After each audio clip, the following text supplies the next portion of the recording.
Hello and welcome to Michael's Minty Music for today. Today we review the original Half-Life 1 soundtrack, composed by Kelly Bailey and released in 1998, technically. It's pretty good for a video game soundtrack, but there's nothing here that's really crazy good, in my opinion. This is the track listing, 27 tracks, and these are the tracks I added to my playlist, 8 out of 27, which is actually pretty good.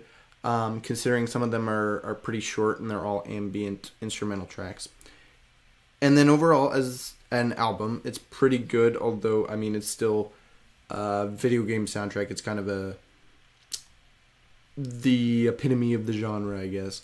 A lot of the tracks are just ambient background noise, but there are definitely a few tracks here that stick out pretty well and are more upbeat. The general flow is pretty good. The album never gets so slow you get bored, which is pretty good considering a lot of this stuff was made to just be in the background.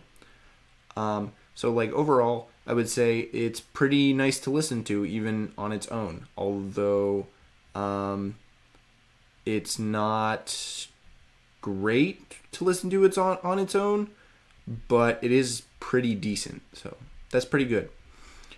There were obviously no singles released before the album, and no tracks here that made it on the radio, although the Valve theme Extended is definitely the most recognizable track here, since it's in all of their other games. But my favorite track here is definitely the credits closing theme, track 24. It's a great instrumental track on its own, and especially in the context of the end of the game over the credits, it's just really great. It works really well here, and it works really well in the game. So definitely my favorite song track. Now, I rank this album the best out of all of Kelly Bailey's work that I've heard so far, which is just the 4 Half-Life soundtracks. So I consider this the best Half-Life soundtrack, because most of the tracks here are more rock-oriented instrumentals. The other soundtracks have more electronic sounds, and I don't think it works as well. I feel that the good tracks here are just better than the good tracks on the other Half-Life albums, and this one has the highest overall average quality. Also, I rank this soundtrack 8th out of the 13 video game soundtracks I've listened to, so in the bottom half, but close to the middle.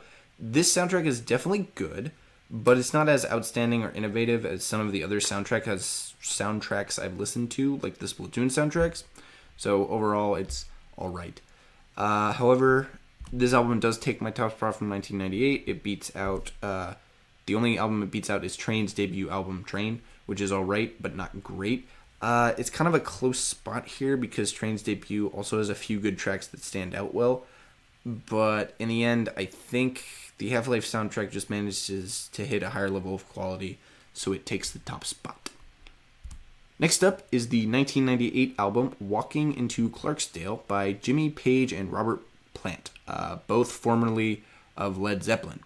This is the only album they released sort of together as this duo, and my dad said it was good, so I decided I would listen to it after I finished Led Zeppelin, which I did. So stay tuned for that, and stay minty.